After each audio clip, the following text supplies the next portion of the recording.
This is The Wheel Weaves, a Wheel of Time podcast with no spoilers. Welcome, listeners. I'm your host, Dani, and I'm the first-time reader who's going through this 15-book series chapter by chapter. As always, there's no spoilers past the chapter we are covering, and that means it's totally safe for first-time readers. I'm joined by my co-host, Brett, who's a longtime fan of the series, and he's acting as my tour guide on this journey. We also want to acknowledge our executive producers, Brandy and Aaron Kirkwood.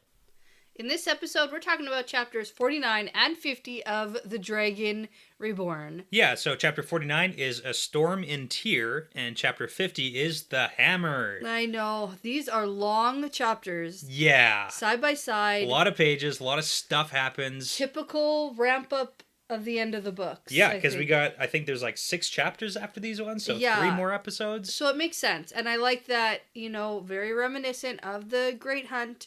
We're getting perspective switches, like switch, slip, snap. Yeah, and I'm not going to say that's not going to ramp down, but it's probably going to ramp up as we go. So yeah. But I do have to say for these 2 chapters, I feel like there's a lot of, and I'm stealing Tyler's word for it, RJ flexing. Where he's flexing his writing muscle, especially with the parent perspective on the blacksmithing. We're not gonna dive deep into all that stuff, but just it's wait clearly, till you get my notes on him making a knife. You probably is he made a knife. Yeah. So there's a couple of things we can pull out of it, but we're not gonna go deep into that. There's so many more things to talk about. Oh yeah, well especially in this first chapter, there's not a lot to gloss over. Yeah. We have quite a bit to talk about. Yes. So to start with our fun fact, I want to go back because I did work hard on this one, so I need you to bear with me. Okay, let's do it. Yeah, so at the very start of the series in The Eye of the World, when we first met Tom, there was a bunch of references to stories that he was telling, and it's really easy to assume that RJ as a writer, we know that all those stories have different references to stuff that happened in the real world, right? And it's really easy to assume that as he progressed through the series, all the extra stories and books you hear about might not have as deep of meanings, but that we get reference to a couple books in this chapter, and I wanted to kind of see if I could find anything that might be reminiscent of our world for these book titles. Okay, what'd you find? So there's 2 I'm going to talk about. The first one being the essays of Willem of Menach's. And the tough part about RJ is he never does a one-to-one comparison for the stuff. It's always kind of close in name, kind of sort of. Sure. So it's hard to see if this is actually what it really is, but what I think it is this is based on William Manchester, so Willem of Menach's, who was born in 1922, died in 2004. He was also an American author, a biographer, and historian who wrote 18 books and numerous essays. And he has a very similar background to Robert Jordan he won a bunch of literary awards and he was a soldier. And he was most noted for his best-selling book, The Death of a President, which detailed the account of the assassination of JFK. Okay. Yeah, so probably that might be who it's based on. The second one, it's a little bit tougher because it's called The Humorous Tales of Illyria Elphin. So, Illyria is probably taken from Illyria, which is a region in the western part of the Balkan Peninsula, who from Greek mythology have their name based on Illyrius. Now, originally, Illyrius is the son of Cadmus, who's the OG Greek hero. Before Hercules was cool, he was the guy. And Harmonia, who is an immortal goddess, but later versions of Illyrius have his parents as Polyphemus and Galatea. And that's important because Galatea is a sea nymph. So if you take the name Illyria from Illyrius and then Elphin, which is based on elven or fairies or nymphs, Illyrius is the son of a nymph. But where it gets interesting with the humorous tales part of it is that this whole Illyria thing is the setting of the William Shakespeare play Twelfth Night. Yeah. And that's the big comedy. So that might be a nod to the humorous tales of Illyria, what happens there. Okay. So yeah, that's kind of what I got pieced together. Extra fun fact. Extra fun. The movie She's the Man, my favorite Amanda Bynes movie, is based on Twelfth Night. Yeah, so that's kind of what I got into. That's the only reason I know about Illyria and all the characters and everything in Twelfth Night is because I've watched She's the Man lots of times. Yeah, so that's kind of why I think the humorous tales of Illyria, that kind of makes sense to me. Maybe. Okay. Yeah. Cool. All right, so we have so much to dive into. Yes. So let's get going. Now, I'm going to do my last time recap. Okay. But I think we need to get an update on everyone for this chapter, for these 2 chapters. Oh, yeah. Okay. Okay, so Matt decided he was going to go to Tyr to rescue the girls from a plot to have them murdered by the Queen's advisor, and Tom is going with him. Yep. Perrin and crew are on their way cross-country to Tyr to save Rand or, like, meet up with him or something. And we have Rand on his way to Tyr cross-country. Yeah. Who we haven't heard of or seen of in a little while. We haven't. And the girls are staying with some wise woman who wants them to hire a thief catcher to catch their thieves. Exactly. It's all lining up. Yeah. And so they are already in Tyr and don't want to be found out, so that's why they didn't stay at an inn. Yes. And one big thing for these chapters as we read through them, we have to pay attention to the weather. Yeah. Yeah. I know. Yeah. But I kind of referenced it like last time. Well, no, you referenced moon cycles. Well, I didn't want to say like, hey, pay attention to the rain. I don't that's need gonna you happen, to tell but... me to pay attention to any moon cycles or weather. I got this. Timeline is my jam, Brett. Okay, I don't all right. need your help there. So let's line it up. Let's go. Let's do Okay, this. so chapter 49, A Storm in Tyr. And we get the dice picture, which I actually found interesting starting out because we were in an Egwene perspective. Oh, okay. And so it sort of foreshadowed that we were going to be switching perspectives. Gotcha. Yep, that makes sense. Okay, so starting out with Egwene and the girls, they are still here in Mother Gwenna's house, and Mother Gwenna has just returned with a man named Julian Sandar. It's Julian. Julian. Yeah. Okay, sorry. It couldn't possibly be the normal Julian. It has to be Julian. So he's the thief catcher, and he says he's going to help them for as long as he can, but the High Lords might need him for their own business soon. Yeah. He's pumping his tires a little bit. A little bit, but he's got a reason. Okay. So this guy turns out is pretty good at what he does. He's very observant, and he thinks there are thieves already in the city because he's been spotting men on rooftops. Yeah. Which originally... Yep. I skipped over and didn't really matter. I thought, well, that's kind of weird, but like I didn't... I thought you were going to be like, because originally, like the original guys on the roof were like Matt and Greyman. Like that was the original.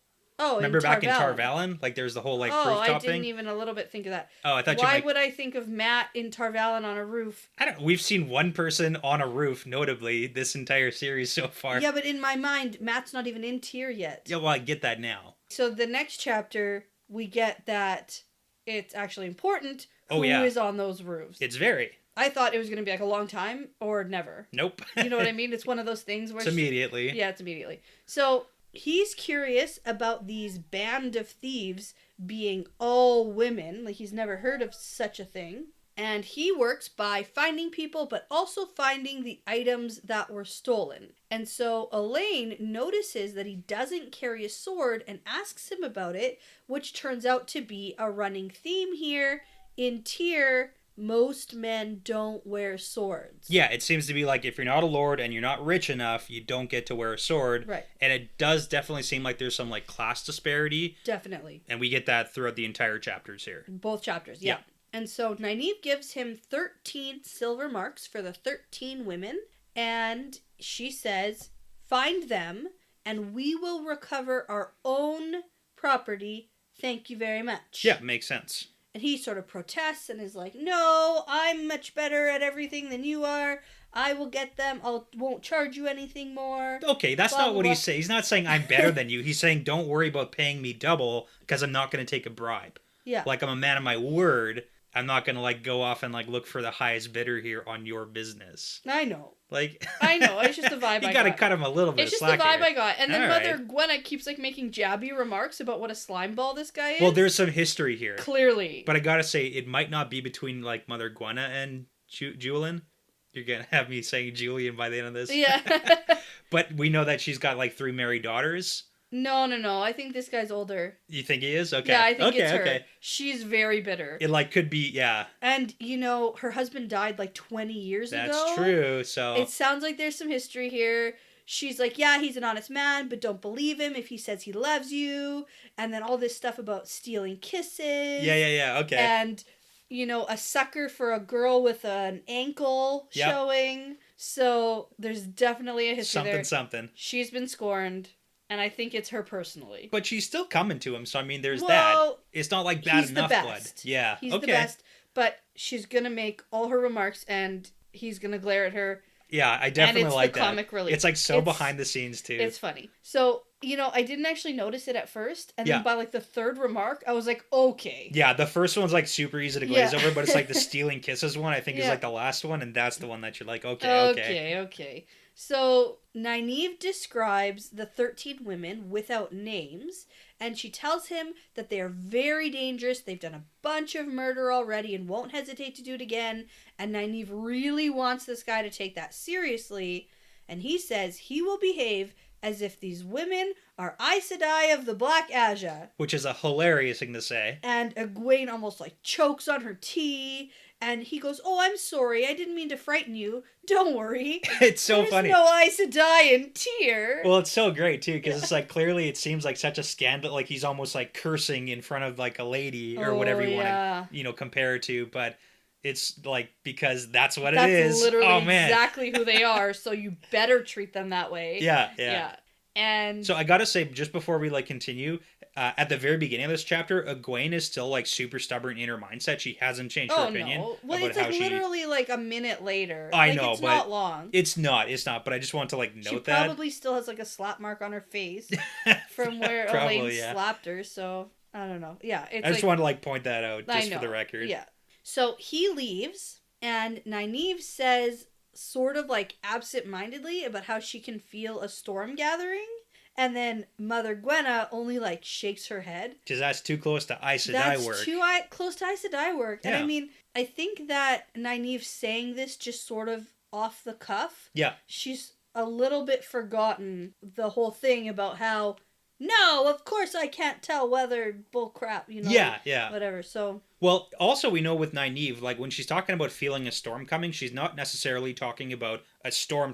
She could be talking about like something bigger than that. We've had it multiple times where she feels a storm coming and she's not talking about rain. I agree, but... There is a lot of rain coming. I have to tell you though, it's always in the writing. What do you mean? When she can feel a storm coming, yeah, it's always explicitly in the writing that the storm she feels has nothing to do with the weather. Okay. It always says that. So, but this time... This time, it says, it will rain again by tomorrow. Yeah.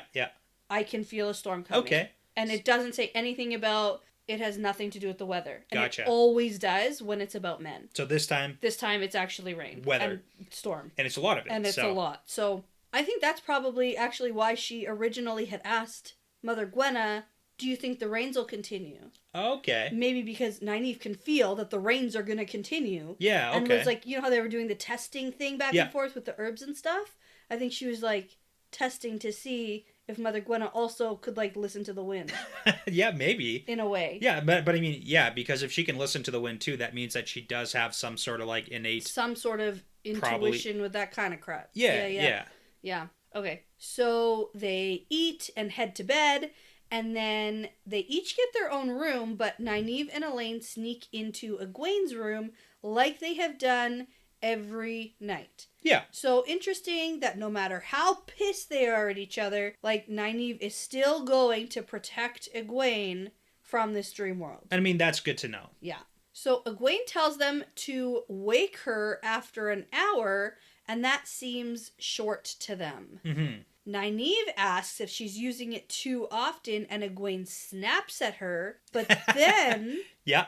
Interesting, though, quickly realizes that she's snapping like a sulky child, and the fact that she's noticing it in herself is just further confirming for me. You're like digging your heels in on this. Something's going on with Egwene and Mood and this terrain girl. External sources causing mood shifts. Okay. Yes, okay. That's what I'm thinking. Yeah, we definitely have had a lot of indications to that. So definitely. So Egwene goes to sleep and is immediately in the world of dreams, in like the flowery meadow, but she thinks about where she wants to be, because it seems like she's sort of learning how to get around in this place. Yeah, she is picking up rules. And she thinks about being inside the heart of the stone, and she opens her eyes and she's there, and Kalendor is floating and spinning as like a sparkling crystal sword, and there are 13 women sitting cross-legged staring at it, and Leandrin turns her head and looks straight at Egwene and smiles. Oh my god. Okay, so let's talk about this number okay. one, because there's a couple like little things we got to pick up on too. So just first off, with the rules of the dream world, it's basically like you close your eyes, you think about where you want to go, and then like boom, you get moved there. So it's good that she's like figuring it out at least and not stumbling completely blindly. So when we get introduced to these women, they're described as almost as dim and insubstantial as shadows. Ooh. Yeah, so not as like real or, solid in this dream world. Right. Yeah. Yeah. So basically, Egwene wakes up immediately after this happens. Yeah, interesting that she's able to do that. Yeah, because even she doesn't get how she did it. Yeah. I think she scared herself away. Like, could it be the fear thing, maybe? Yeah. Like, I guess. Or Leandrin. Leandrin, like, booted her out somehow by looking at her? Maybe. Or maybe there's someone else that she didn't see. Oh, in the shadows. The scene okay. Who booted her out. Okay. Who has a really good feel of this dream world. You talking about Lanfear? Yeah, so I'm talking about. Alright, yeah, I guess it could be that too. Yeah, I don't think that's what it is. But that's okay. So, yeah, Egwene wakes up gasping. Nynaeve is like, you only just close your eyes, and this is the first time you've come back without us waking you up. And Egwene says they are waiting for us, and they know we are in Tyr. And then dramatically, it starts raining outside. Boom. But it's like, of course, they probably know you're in Tyr because this is the big trap that you're walking into, right? Yeah. Like, we kind of assume this is the thing. And that's what I said. Like, just because you didn't go to an inn doesn't mean no one knows you're here. Yeah. So. And it's also like, if the women, like the 13 Aes Sedai that are like sitting around Kalandor there, are waiting for Egwene to show up there, like, did they know she was going to be there? Has Egwene been going to this, like, to Kalandor every night she goes into the dream to the same place? Probably. Which seems like a bad idea, because, like, if you keep going to the same place over and over, eventually they're going to find you. Yeah. So. Yeah, and we haven't really gotten too much about exactly what she's been doing in the dream world. Just, like, looking at it. Yeah. Maybe, I don't know. Because we've gotten all of her extra side dreams a lot. Yeah. Like, all her non-terangrial dreams. But we haven't really got very much about what she's doing or finding out in the world of dreams. Yeah. So, all right, and this is where we get our scene change. Yes, we do. To Matt perspective, and we have Matt and Tom on a ship headed to Tyr, and I say that was fast. Yeah, we made it. We skipped a whole lot there. Like, I'm not complaining or anything. I'm just saying we skipped a lot. Yeah, like all the journeys on boat. The entire journey from Camelin to Erangel, and then the journey on the boat downriver, all of it. Yeah. So I guess nothing interesting happened. Nothing interesting happened. Yeah. Yeah. So Matt is impatient to get there, even though the boat is going so fast and it's raining. So I think that this is a sign of being there in at least a close time frame. Okay. With the girls. Sure, yeah, that makes sense. Because we don't get like when it started raining. No, we don't get like a start point, but there definitely is a lot of rain and thunder and lightning. It's all very much so. It seems, if I had to guess, I'd say it's the same night. Okay, so like immediately. Yeah. Gotcha. Because maybe those girls were going so slow. Well, the dude was transporting some silk or something. I don't know. I was gonna say something like what's a word for breakable? Fragile. Yeah. Like fragile goods. No, he said that he had like silks and spices or it's something. Like, why do I need to go fast? And it's only going to get more valuable the longer he takes. So. All right, so yeah, probably really slow. Yeah, so it's at least within a couple days because they got to Camelin, turned around, and came right back. So it's hard to say, but... So close enough, though, for us. It seems close enough to me. So Matt has not been sleeping well because he's so worried about his friends. And that's pretty nice. That's pretty cute. Yeah. I'm good with that. Yeah. So he is playing stones with Tom, who apparently is very good and just like never loses. And it wasn't just Master Gil who's bad at stones, it's Tom who's good at stones. Well, yeah, and I mean, we get a little description here because we've had lots of references to stones throughout the entire trilogy so far, like the 3 books we've read. Stones all the time, but it's typically played by like smarter people. Yeah. Because it's all about strategy. And it's a nice little note here that here Matt's getting good enough for Tom to be like, hey, you could be good at this too. Yeah. Because typically people who are good commanders are good players. Ah. So it's just like a funny little connection with Matt because we know we got a guy like living in his brain maybe. Sort of, yeah. Manetheren or like guy. some sort of like weird connection going on. Yeah. So then the Captain Dern, comes in to tell them that they have arrived in Tyr. And just like a funny side note about Matt wanting to keep the fireworks dry. Yeah. Like, we get a little bit of an insight to what he's been doing. Oh, yeah, he's like testing them for sure. He had a test bucket to show him that once they were wet, the fireworks don't work. So it turns out Rand's dad was right about that. Yeah. It wasn't just an adult being annoying. So is there any possibility that Matt's going to sell these? No. Okay, because Tom outright says, "Are you going to sell those?" And Matt says, "Not until I figure out how they work." And then he's just going to set them all off. And I think you said initially when we were talking about this, like, he was going to blow up, like, a house or something? Or, like, he was going to use them to his advantage, but it doesn't really sound that way. It doesn't, like, I don't know how, so, no, it doesn't sound like that. Okay. But, like, maybe, still. There's still possible. Maybe it'll come to him at some point. I don't know. It'll be like a distant future callback. Well, it sounds like his supply is dwindling. Well, if he's testing them this much, like... It sounds like he got a lot, I wonder if he's going to actually figure out how they work. And then he'll, like... Maybe. Actually get like, be able to to be make making some? fireworks, yeah. Okay, I'd be cool with that. I don't know. That sounds like right up Matt's alley, is like making fireworks to like use them somehow. Yeah. Okay, but Matt and Tom leave the ship. Matt doesn't like all the mud in the streets. We get that reference again. Yeah. And it's Matt's plan to find an inn for them to stay in and then go out looking. Like immediately. And Tom doesn't like this going out in the rain business, but says there are like 100 inns in Tyr and a couple hours rest won't make a difference. But Matt is super stubborn about wanting to find either Komar or the girls. And he says they can forget about this part of the city because it stinks like fish and it's all dirty and muddy. And you know, women. Okay, so... Women be tidy. I got to read you a paragraph because you jumped to the whole, like, we can forget about this part of town. Yeah. So the previous paragraph starts with this. Lightning streaked across the sky, 3 jagged bolts together, casting a stark light over a narrow house that seemed to have bunches of herbs hanging in the windows. Oh, yes. I do remember that. So, yeah, we know that when the girls got here, Nynaeve identified the house because of the herbs hanging in the window. 100%. So it's like 100% a callback that the 3 bolts of lightning are flashing and being like... Right here. They're it's like here. A big arrow. Here they are. And then Matt goes, not this part Not this of town. part. Too stinky. Yeah.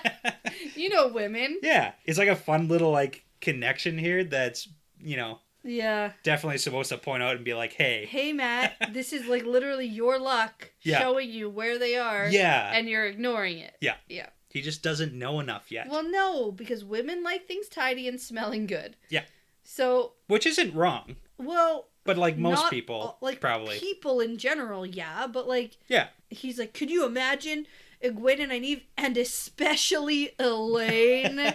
Yeah. Like I get where his head's coming from here, so. Yeah, whatever. So. He's wrong, though, so there's that. So they head into Tyr where the streets are stone and pick an inn called the White Crescent. And the innkeeper is fat and happy to have them there. And Matt eats a meal quickly and then heads out with his quarterstaff into the rain and is surprised when Tom joins him. Yeah, what is interesting to note is that this innkeeper is actually excited to have Tom because he can perform. Mm-hmm. Tom's had like a bad string of luck with innkeepers and ship captains being like, I don't care about your stuff, and he's been all grumpy about it. Yeah. And now finally someone wants him again. Yeah. Yeah. That's nice. It is. But he has no time. No time for that now.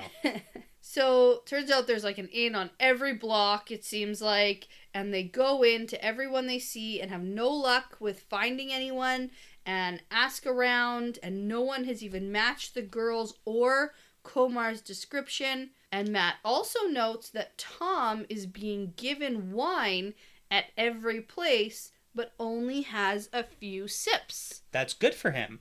That is really good, because when we found him, he was in a bad place. A deep, dark place. Yeah. With the wine, so that's nice. He's sort of turning his attitude around a little bit. Yeah, absolutely. So now they have gone through like 24 inns and are super tired. And Tom is like, let's give up for tonight. We have walked right past 3 inns. I'm so tired I can't even think. And Matt is super tired too. And he looks down the street. Oh. I recognize this part. Okay. I wasn't sure if you're going to read it. If you're going to Of course, yeah. No way, of course. Like, you skip stuff all the time. This one was important, though. You skim sometimes. I do, Yeah. but this one was important. Okay. So he looks down the street and sees a tall man in a cloak turning a corner. Yeah. And originally, I think this is Komar. Okay. Because Komar is described as a big dude. Yeah. But then immediately, Matt thinks that he looks like Rand. And it's like, why is Matt immediately saying, oh, Rand couldn't be, like, Rand's 500 leagues away. Rand is 100 leagues away, playing it being Dragon Reborn, and then just, like... Gets distracted. So, if this is what it reads to be... Yeah, Rand's here. And just wandering around. Yeah, he's doing something. Yeah. We don't know what he's doing. Wandering around in the freaking rain. Yeah, so it's like, we know the girls are here. Yep. We know Rand's here. We don't know who got here first. Yep. And then Matt and Tom are here, and now we get, in the later chapter... Yeah, I told you. The rest of the crew. Yeah, we'll get to that. Okay. We'll get to that. You're jumping ahead. Here's the place to be. It's great. It's a I told party. you. Yeah. I'm just happy you picked that up. I wasn't sure if I was going to, like, point it out. Oh, no. Of course. Yeah. So he just says, okay, just one more inn, and then we can call it a night. So, of course, they go into an inn called the Golden Cup, and 2 steps into the common room, Matt sees Komar. Boom. Yes. There he is. So, Komar is shouting loudly to the room about how someone should step up next to play dice with him, because he's clearly winning. Yeah. And we learned last time that he's a big old cheater. He's a big cheater. That's why he, like, left the guard, because he's a cheater. He's a cheater. And apparently he's cheating here, too, because he's, like, laughing as he's rolling the dice, assuming he's going to win. Yeah. Because he's cheating. Because he's a cheater. Yeah. So we also get a little bit of a note that Komar is the first man Matt has seen wearing a sword. Yeah. Yep. So this is sort of where we get that further confirmation that no one wears swords in Tyr. It's unusual. Yeah. So Matt fights the urge to just like rush him and take him out with his staff. Hit him in the head. But he decides to try to see it from every side. Okay, so that's a callback a little bit. Is it? Well, yeah. To what? His dad. Oh, yeah. Yeah, because he's like, okay, my dad would think of everything from every angle, so I gotta, like, do that too. Yeah, I was gonna say this is like a bit of Perrin action. Oh, okay, yeah. Because it's not quite as impulsive as Matt typically would be. That's true. So he's, like, trying to be smarter about this. Yeah. But he's also tired, so it's like, it's hard. Yeah. Yeah. Sure, it's also Matt. It's Matt. Yeah. He's doing his best. So Komar is making everyone really nervous in the common room, and the innkeeper tells Matt that man is a merchant rich enough to wear a sword. And he tells Matt that Komar has such luck with the dice, he barely ever loses, and when he wins, it's with the same toss every time. Yeah, so... I mean, it's like a little bit weird, but it's also not, because if you haven't been exposed to people cheating with dice before, then you won't understand it. Yeah. So it's like clearly not something that obviously happens all the time, especially in this part of the town. Yeah. Because this is like the lower end, I'd say. Yeah. And Tom just goes, yeah, weighted dice. Duh. But then they're like, but how? He's like, he's smart enough not to make the toss the highest toss, or people become suspicious. Which makes sense. Yeah. And so the innkeeper says, no, that can't be it. Both men use the same dice. Yeah, so how does he do it? And then Tom shows them that there's like some sleight of hand trick to switch out the dice when it's the other guy's turn. Yeah, that's literally what it is. Oh man, it was described in such detail about exactly how Matt... How to do it? Yeah, about how Tom's showing Matt exactly how it's done and whatever. But so like, that's what I was saying. It's like a little bit of RJ flexing. I'm like, yeah. I know how to do sleight of hand so well I can describe it in a book. Yeah. And not just like show you. I can put it into words. Yeah, but it's just a sleight of hand trick. That's it. That's what it is. Yeah. And so Matt says that he should be arrested, but it sounds like the innkeeper is scared of this guy being a rich foreigner, and he's also scared of calling the defenders. And so Matt says, I'll expose him. Yeah, but again, just this kind of points again to like the class difference in tier, and it's a huge issue because you can't like question the rich people, and you'll just get like thrown in prison. So it's a very bad situation. Yeah, it's not great. It's not good. No. Don't recommend. Yeah.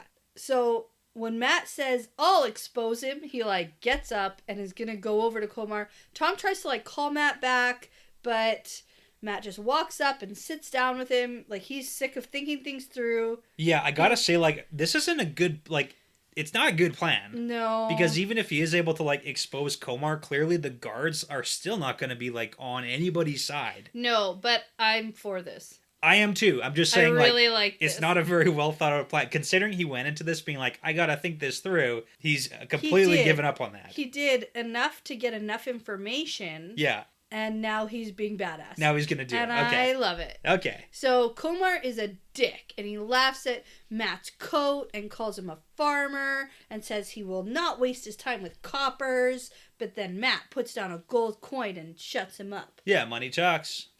So Komar rolls his 3 crowns and 2 roses like every time, and Matt scoops up the dice before Komar has a chance to touch them or change them out. Yes, so that's good. So he sort of has a plan. He does. And it's because he didn't act too impulsively that he learned this information. Well, his plan is like, I'm going to just use the whole dice back and forth and we're going to roll the same thing. We're going to draw every time. And then eventually... And that'll be proof that he's cheating because they'll come up the same every time for both of us. But that's still terrible. That's not a good plan. I didn't say it was a good plan. I just said he has a plan. All right. I like his next plan better. I like what happens. Yeah, a lot better. So Matt throws the dice, and then he feels something shifting, as if his luck has gone wild. The room seems to writhe around him, tugging the dice with threads. Yes. Then the dice land with 5 crowns up, and Komar's eyes look like they're gonna pop out of his head. Yes, and you missed one sentence there. Oh, which one? For some reason, he wanted to look at the door. Ah. But he kept his eyes on the dice. Okay. Yep. That's it. That's a thing. That's the thing. That's the sentence. That's the sentence. In the middle of that paragraph. Yeah. Who is it? Who's at the door? I don't know who's at the door. Who's at the door, Brett? You can tell me? No. You can tell me who it is? No. Okay. Because, like, we don't know. Oh. But I'm just saying, it's clearly like a sentence that's out of place, stuck in this middle of this paragraph. Yeah. And there's a few reasons that we've seen why, like, sentences are a little bit different in the middle of paragraphs. Uh-huh. But, Well, obviously there's something I mean, we can speculate all day. Yeah. That's about what it would be. Speculation. So, I don't know. My gut says it's Rand. Okay, because we got a reference to Rand already. But then if Rand saw Matt, I think that he'd stick around. Well, here's the thing. Like, we know Rand's out about in the rain. Yeah. The girls, like, possibly because he's looking for the girls.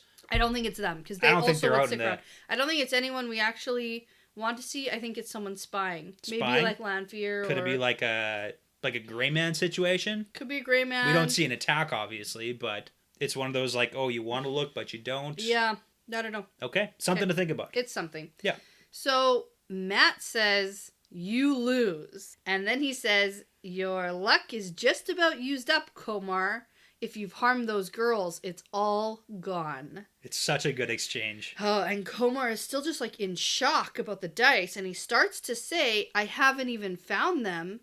But then his head jerks up and he asks Matt how he knows his name. Ooh, so good. Yeah. And Matt tells Komar to go back to Camelin, tell Gabriel anything. You couldn't find them or they're already dead, but leave Tyr tonight because if I see you again, I'll kill you. You know what? I love Matt laying down the threats. It's awesome. It's like, good. It's so badass that I just am so here for it. Yeah. Like, it's reckless and impulsive and stupid and crazy and kind of sexy. Love it. Love it. I love it. It's so good. So Komar stands up and takes his sword out, and Matt shoves the table at him and grabs for his staff, but Komar is a big guy. Way bigger than Matt. And pushes the table back at him, and so Matt falls over a chair, and Komar stabs at Matt, and Matt is still sort of like on his back and puts his feet on Komar's like chest. Yeah. Sort of. And just like flips him. Yeah. It's kind of like a weird, wild tussle. Yeah, because Matt sort of like loses his grip on his staff and then rolls back and heaves with his legs and launches Komar over into another table. And then Matt gets up to get a staff, but then realizes Komar hasn't moved and his back is clearly broken. Yeah, he's like in an L shape right now, like the wrong way. Yikes. It's not good for Komar. No. And so Matt says, I told you should have left. And Komar says that he's not the only one who is hunting them and they won't live till... ... You're dead. And then he dies. So the innkeeper rushes over and tells Matt he's gotta go. You gotta go. Because like the defenders are gonna come and he will cover for Matt and tell them it was an outlander, one who is tall with red hair and gray eyes. Huh, who does that sound like? A man I dreamed of last night, not a real one. So we get a time frame we can assume for when Rand arrived. Yeah, last night. Probably. Yeah. But that's the thing, right? Because we know that when Rand goes places, stuff starts happening. Yeah. And if this dude started dreaming about clearly Rand, like last night, that's probably when Rand arrived, or at least got pretty close. Yeah. Because when we were with Moraine, she was like, there's probably like a radius of what he can affect. So, but yeah, that's pretty huge. Okay. So Matt and Tom head out into the rain. Matt is feeling a little dazed after all of this and says that he has his luck figured out. It has to be random, and if he's going to find the girls, he has to look without any pattern. And he tells Tom that the girls haven't been found yet, but more are looking for them. Yes. Yeah, so I think that's the biggest thing is here about his luck. Yeah. Like, now we have rules. Yeah. I like rules. And even if the rules are randomness. Yes. Yeah. Well, it also makes sense then, like he says, why it doesn't work very well with cards, because it's less random than dice. Or stones or whatever. Stones is like purely strategy, so... Yeah. Yeah. Yeah. So they head back to the inn for a sleep, and Matt gets up at like dawn to continue his search, and him and Tom set off to search basically every inn in Tyr, and Matt just wanders wherever his mood fits, and we get a note that for 3 days and 3 nights... it's still raining, and he's still searching, barely sleeping, barely eating, and having no luck. Yes, no luck. But I mean, that's kind of the big Actually, thing. that's not true. He's having luck with dice, just no luck with finding the girls. Yeah, well, it also kind of sounds like things are like lining up properly. Every time we get like a time lapse of things don't happen for a certain amount of time, it's kind of like the pattern is trying to line up events. Yeah. It reminds me of when they took a long time to get to Falma. Yeah. Right? It's like the pattern kind of needed them to wait a couple months, so they stuck him into the portal world for, whatever. Okay, so we get that Matt is hearing all sorts of rumors at every inn they go to. Yeah, they're all true. Yeah. Yeah. Basically. And we do get a note that Tom is getting progressively more sick with a terrible cough. That's because he's really old and he's out in the rain every day. Right? That's how you get sick, probably. That's how you get sick. Yeah. But let me tell you, what is Tom gonna need if he's terribly sick in Tyr? Cough medicine. From a medicine woman. Okay. No? Okay. Yeah. Like a wise woman? So, like, are you talking literally about Mother Gwenna? Who's good with herbs? Okay. Yeah.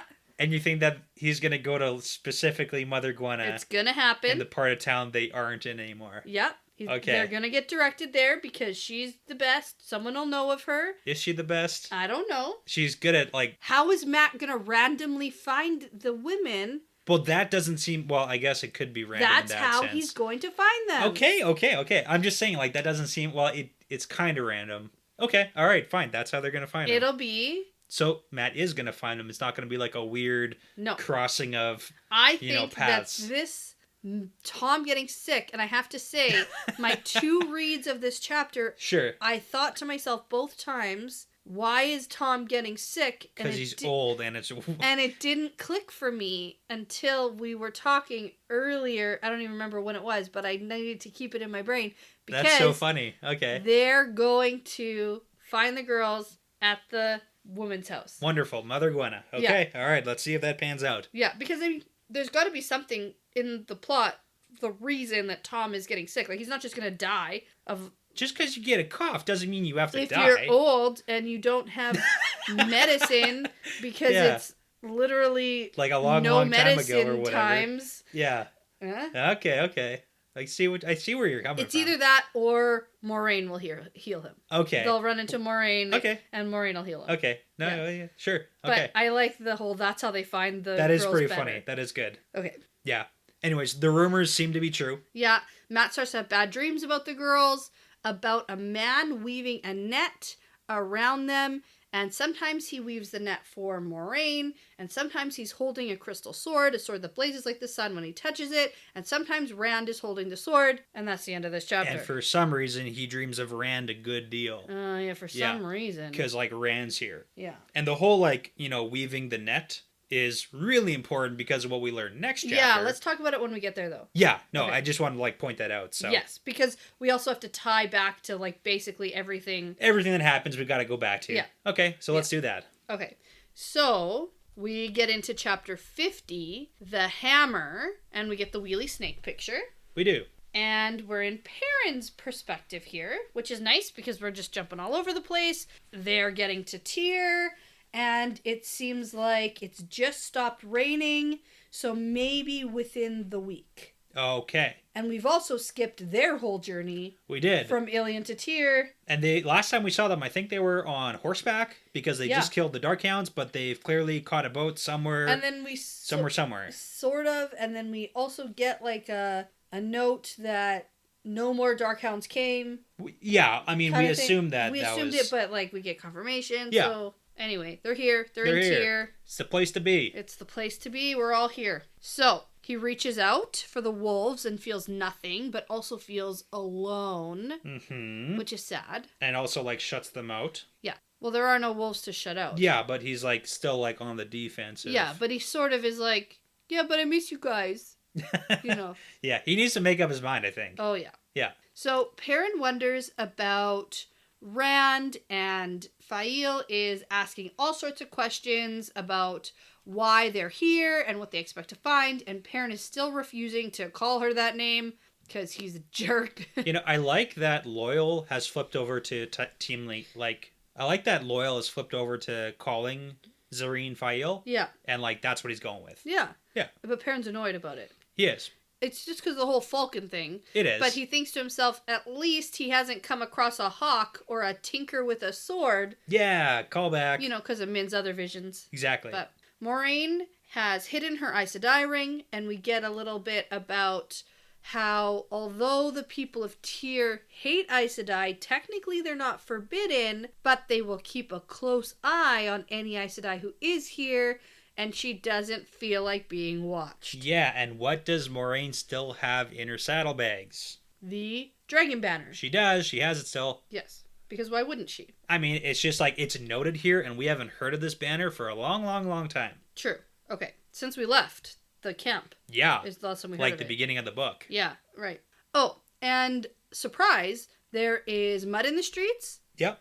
Because we need to hear about that again. Yeah. Plus, the people here are super sad and defeated. Yeah. We get that again. And most importantly, people are wearing clothes and buildings are looking a certain way. Yeah. And most importantly, roofs are different. Yeah. But sometimes the same, but mostly different. Yeah, got it. Yeah. So Lan chooses an inn called the Star, which happens to have a smithy on one side of it. Yep. And then, when we go into our inn, we have our checklist of things we look for, and we have a fat innkeeper. Yep. Check. So the innkeeper, Jura Harrett, tells them that it has been a year or more since there were Ogier here. Yes. So just another place where the Ogier used to be and left. Yes, and another note to he's not really that interested because people are down. Right. So they get shown to their rooms, and Fael speaks a little bit out of turn here and calls Moraine Aes Sedai. Yeah, she's got to get better at that. And Lan scolds her. So Perrin wants to know how they will find out about Rand, and she just tells them that her and Lan will try to find some stuff out without attracting attention, and the rest of them just need to stay close to the inn. Yeah, so I got to talk about Moraine here, because she's having weird, tough time. She's having a time. It's kind of similar to like in Ilion when she was like staring off into space a little bit, and here we get the same, like she's staring off at nothing and like wiping her hands on her clothes, and then like doesn't answer Perrin, and then speaks up and is like, stay close to the end, and then is like, we gotta go. Yeah. So it's like she's going through something mentally. She's definitely going through something. Having a tough time. Yeah, things aren't going exactly as she's planned. Yeah. Which, I mean, isn't new for her, but I think this is more out of control than she's ever felt. Well, I mean, this is to a degree, like, we know now that there's, like, multiple Forsaken out and about, and it's like, this is new territory for everybody, and Moraine's the only one here who, like, can knows do anything. This, and she can't just, like, send a pigeon. To, like, get more Aes Sedai to, like, what, come fight the Forsaken? In Tyr? Like, yeah, what? freaking right. So, it's kind of like a really weird situation. It's bad. She's kind of on her own a little bit here. Yeah. Plus, she has her other mission, like her Rand mission. Yeah. So, she's got, like, there's a lot on her plate. There is. I feel for her a little bit. Absolutely. Yeah. We should. We all should. Yeah. So, Fael kind of put some puzzle pieces together, like about Rand being the Dragon Reborn, and what the prophecies say about the Stone of Tyr, and then she's like, guys, this is a story I want to be in? Yeah. And Perrin's like, too late for that now, idiot. This isn't a story, this is life. This is my life. Yeah. So, Perrin leaves and walks to the smithy, and he decides to start helping out the blacksmith by working the bellows for him. Okay, so I just got to preface this entire sequence because we're probably going to skip a couple pages. Yeah, most of it. Yeah, most of the description. I just got to say this is definitely like a fan favorite scene of Perrin because there's definitely it's a very good scene, and I actually liked reading it. Yeah. I just don't have much to summarize and talk about. Yeah, we have nothing to add. There's it's like literally nothing. There's the RJ flexing. He knows how to blacksmith too or something, I guess, or he did a lot of research. Yeah. And this is how you do it. There's clearly some good information here. But it's like the feelings too. Yeah. Like definitely Perrin is feeling the home, like the home vibe. So yeah, and I do have that. Yeah. So the guy, the blacksmith, grunts apprentice, and Perrin just says yes, and he gives the guy nope. And so the guy gives him a piece of metal and says, see what you can do with that. Yeah. And then we get about 1,000,000 pages of Perrin making a knife or something. Yeah. That's exactly what happens. So the biggest takeaway, I think, is that Perrin feels at home here, and he's really good at it. He is. So this is like a really big, because again, we're going to skip a whole bunch of it, obviously. But at the end of it, after he finishes this chamfer knife, I'm not really sure what it is, or something to do with scraping barrels. I'm not a blacksmith. It's a thing. It's a thing that they use. Clearly, like, it's a good piece. But he's like, hey, you're so good that would amount to your master's piece in any other, like, I know you're saying you're an apprentice, but you're basically a master blacksmith. Yeah. So, I mean, that's pretty huge. Yeah, the blacksmith is super impressed. Yeah, he hasn't done this either for a year. Like, he's been away. So, you can imagine how good he was with, like, the Luhans back in Emma's Field. Or just imagine how good Master Luhan is as a blacksmith. Yeah. And how good of, like, a teacher he must be. And yeah, right? Absolutely. So, at some point, Fael comes in to watch him work and is, like, super turned on by him. Oh, yeah. And there's, like, she's got her small secretive smile that makes him uncomfortable. We know what you're thinking. Yeah. And we get it. Yeah. It's cool. Yeah. Uh-huh. He's a handyman. Sure. Yeah. And the blacksmith gives Perrin this hammer. Okay, yeah. So he used a 10-pound hammer, which is a pretty big hammer in the blacksmithing world. Sure. But he did such good work, and he did like all the work that all of his apprentices were supposed to be doing. Yeah. And he gave him the hammer as payment. But the other apprentices are gone. Yeah, they like all walked off the job complaining about bad dreams. Oh, okay. So there's also something there we could talk about how like all three of his apprentices like disappeared, but it's also like Perrin needs to fill the void to like be here for this sequence. Yeah. Okay, so he gets the hammer for his work today. Yeah. And now, at this point, I was waiting for the blacksmith to, like, leave, because I'm pretty sure that from movies, this is where the sex scene happens. A smithy sex scene? Yeah. On the anvil or something? Yeah, or at least a makeout. Okay. I Perrin's a conservative dude. You remember when the Tinkers were trying to dance with him? But Fail is not. That's probably true. And if the blacksmith left at this point, sure, I think that there would be some passion here. Okay, I dig seen it. Movies, Brett. Okay. Have you seen movies? I've seen a movie. Because I saw one once. In movies, this is where the sex happens. There is no way that sex doesn't happen. At least a make Something's happening. At least. So the hammer is really Perrin's hammer we're talking about. So, I got it in there. Okay. Yeah. But nope. Nope, that didn't happen. None of that. Which is hilarious. But I also got to say, I love, two things. So when Fail is like watching Perrin again notices her herbal scent. Yeah. So it's like, that's the whole overwhelming. The pheromones type thing going on. So like when she's feeling some kind of way. Yeah. So, but also I love the fact that Fail has no idea what's happening between the blacksmith and Perrin with this whole like exchange of like, maybe this will help find you that one day again, son basically. Yeah. Like surrogate son here, surrogate father, whatever you want to call it. So, but she's so confused. Doesn't know what's happening. She has no idea. Yeah. But that's fine. But it's really sweet. It's really sweet for Perrin. I just gotta say that. I love it. It's nice for Perrin. Yeah. It would have been nicer if he got a makeout. Well, not for Perrin, I don't think. I don't know. Maybe he uncomfortable. Needs to experience one to, know that it's good for him. Perrin's kissed girls before, just so you know. Yeah, I know. He does say that. I know he has said that. He says it. No. I don't believe it. Okay, so Fail and Perrin leave, and Perrin goes to his room to put the hammer beside his axe, and he sits there for 1,000,000 years staring at them. Yeah, so, okay. There is a couple things I gotta talk about here.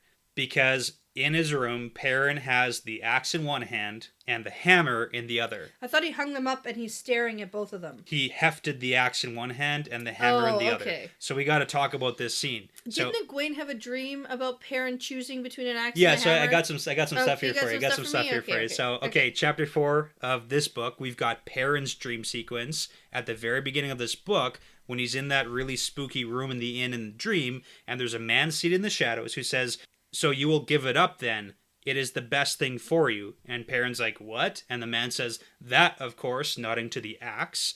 And then Perrin says, "I've thought of it, but I don't think I can, not yet." And the man says, "No, you are a blacksmith boy, and a good one from what I hear. Your hands were made for a hammer, not an axe, made to make things, not to kill.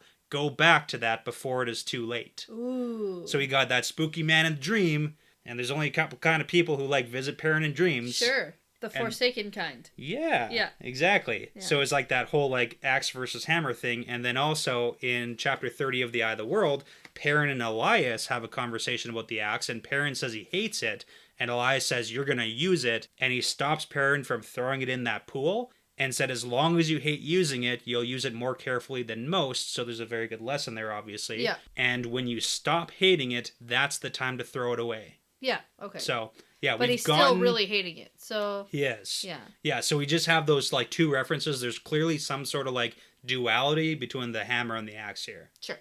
Okay, so Lan comes in and tells Perrin that he has to come now. They have things to talk about, and so they head to this, like, private dining room. Loyal, Fail, and Moiraine are already there, and Moiraine right away launches into the news. This is the news. So, there is a Forsaken in Tyr because the High Lord Salmon is Balal. Yes. Did I say that right? You did, yeah.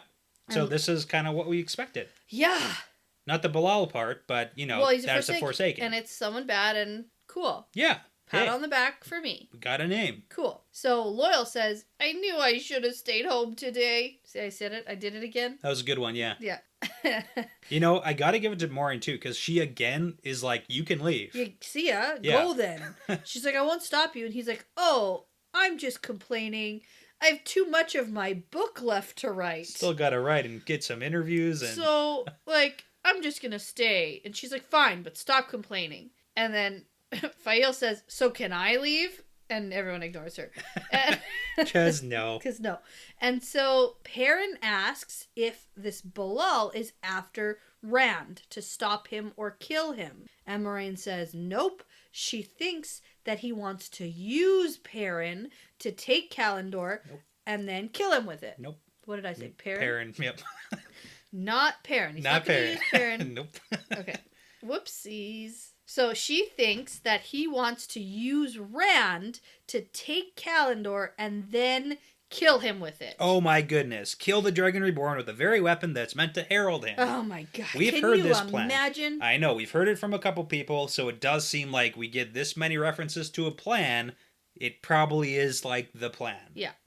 And Moraine says, now's the time to fight. Yeah, no running this time. And so Perrin wants to know if this room is warded because Moraine is like speaking very freely yeah. about Forsaken and the Dragon Reborn and Yeah. Kalendor.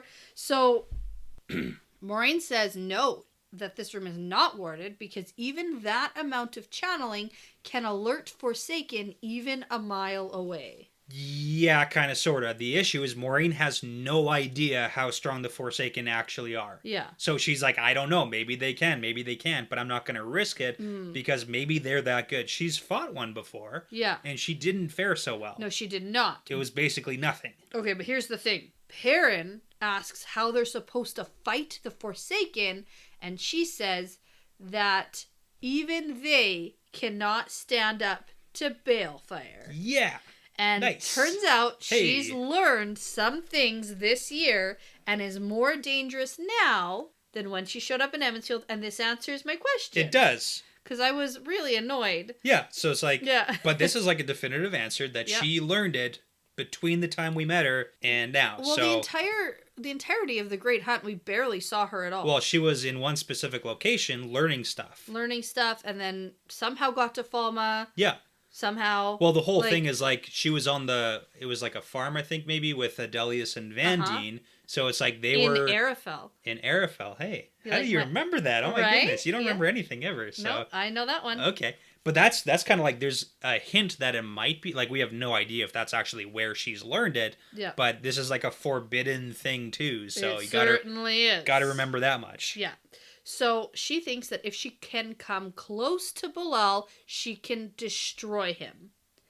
And now she wants some information on Bilal from Loyal because Ogier have long memories. Yes, and fewer generations. Yes. And so he tells her he doesn't know much, but here's everything about Bilal. It's barely anything. It's- But I mean, it's not that much, but it's like some It's stuff. certainly enough. Well, It's a lot. kind of, sort of, maybe. I think it's quite a bit. He's got a bad left knee. Yeah. You know? It's like I don't know what you want here. Yeah. So, turns out, I wrote the list down. Okay, let's do that. So, yeah. turns out he was part of the raising of the Hall of Servants just before LTT locked him up, Yep. sealed him up with the Dark One. Okay. He was called the Envious because he envied Luz Theron and Ishmael and Lanfear Yeah. because he wasn't as powerful as them. Envious. And here's something very important to note. Yes. He has been called the Net Weaver Okay. and always boasted about winning a game of stones against Luz Theron. Yes, he did it once and then always boasted about it. So Well, and it sounds a little bit like someone somewhere had a dream about Rand on a stones board.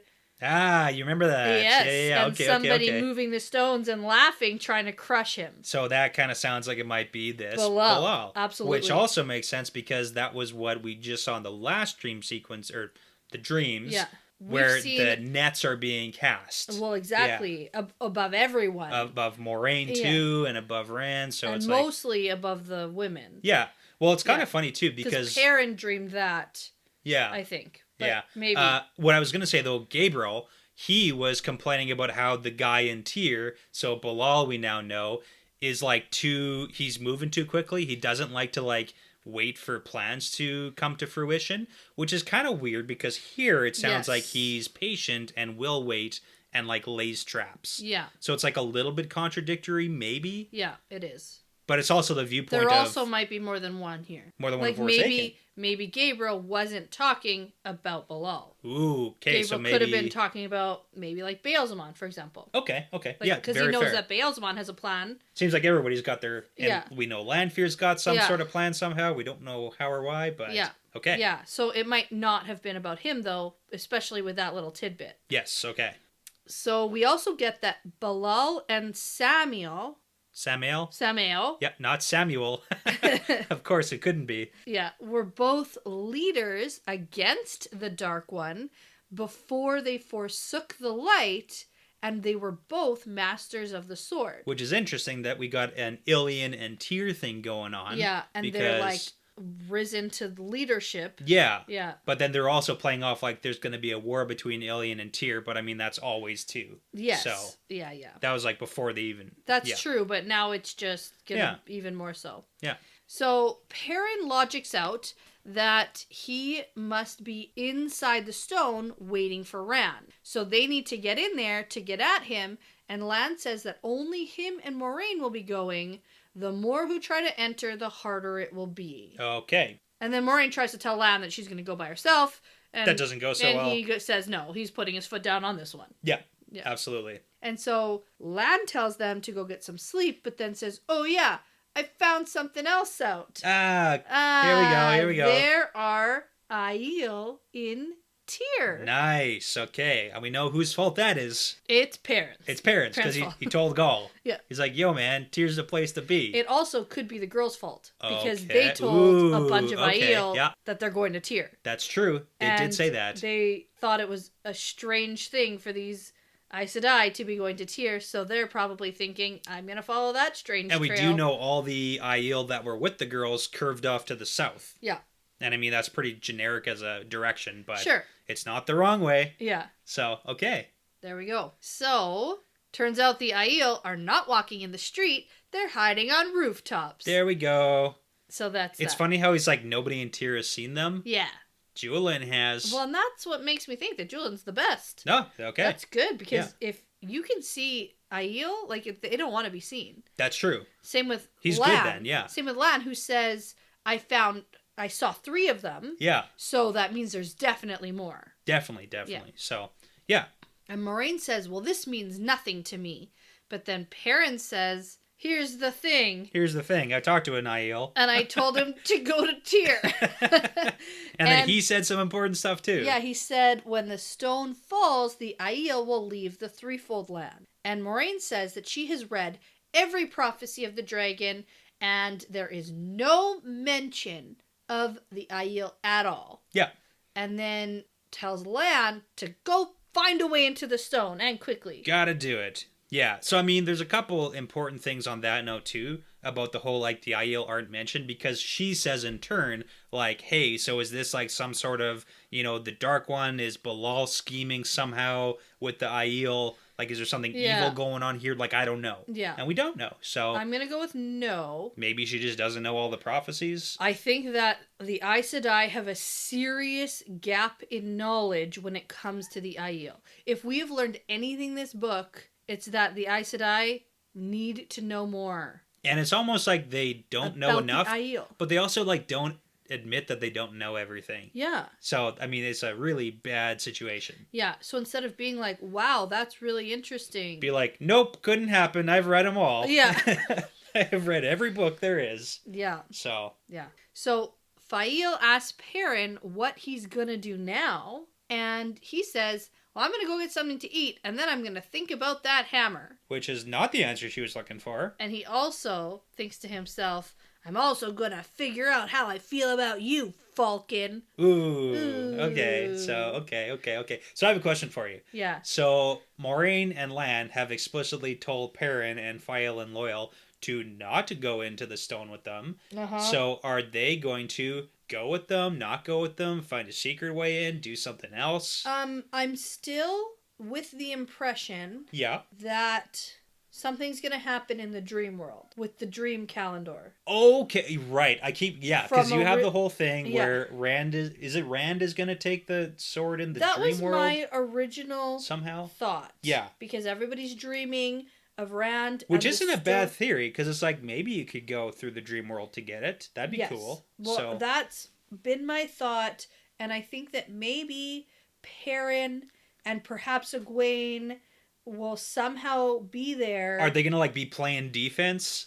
Like now I'm just thinking it's like Perrin and Egwene like wolves duo trio thing playing defense against the you know, 13 Aes Sedai, we just saw who were watching Kalendor in the dream world. Yeah, I don't know. The issue right now is that there is such a web of different plots and different plot points, even in this storyline. Yes. Right? And they all sort of center around the same place, and it's super unclear, and it's obviously meant to be. Yeah. What is real, what is not, who's planning what, who's working together, who's against each other. And I mean, I can make all the speculations I want, but like, it's so convoluted right now. You know, the funny part is we only have 6 more chapters. No, I know, but we have a lot more books. Although I'm really hoping that this particular storyline does wrap up. Yeah. Like, we know that as a writer of books, like, there will be a conclusion to the events of this sequence some way, somehow. Right. I think there's going to be a lot left unsaid, though. Okay, and that's fair. I think that my prediction for these next 6 chapters, I know we're going to read them pretty quickly here. Yeah. But my prediction for the end of this book is Rand is going to get Kalendor. Okay. And I don't think any of the Forsaken will get it. Interesting. Yeah. So Bilal's plan is going to fall through. Right. And, you know, there has to be other Forsaken, whether it's Baalzamon or Lanfear or whoever Leandrin is still working for. Sure. Working for. Yeah. I think it's probably Baalzamon. Like, that makes the most sense. Yeah. Okay. But, like, that whole thing and what she wants with the girls in the It's all convoluted. It's all a mess. It's very, very, very messy. And I think that Matt will somehow foil everyone's plan by just, like, stumbling and tripping and setting off fireworks. I love it. Okay. Yeah? Yeah, I love it. That's a great prediction. Yeah. Yep. Okay. And Tom is not going to die from this cough. No, that's how Okay, he's going to find them. Right. Yeah. Okay. Yeah. Let's leave it at that then.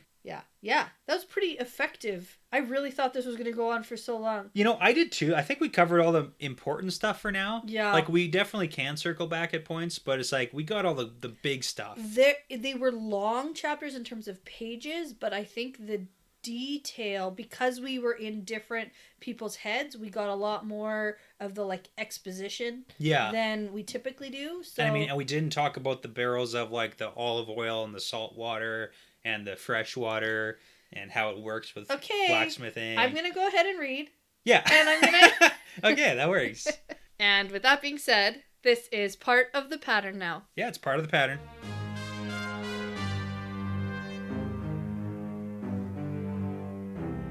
Thank you for listening to this episode. The Wheel Weaves is hosted by Dani and Brett, produced by Dani and Brett with Vince Lewick, Derek Benton, Michelle O'Brien, Moltude, Benjamin, Passion Socks, and Mozyme, with music by Audionautics.com. If you'd like to support us making great content, and you're interested in extra bonus content like bonus episodes, Q&As, outtakes, early released episodes, unedited video released episodes, and exclusive merchandise, please visit patreon.com/thewheelweavespodcast. Don't forget to check us out on social media, on Instagram and Twitter. You can find us at The Wheel Weaves Podcast. We love interacting with our fans, and that's the best way to get a hold of us if you want to chat. Also, you can join the conversation with other Wheel of Time fans with Brett and myself over at our Discord channel for spoiler-free and spoiler-full content. Don't forget to rate, comment, and subscribe, and feel free to tell a friend about us because referrals really are the very best compliment. Thanks again for listening, and this really is part of the pattern now.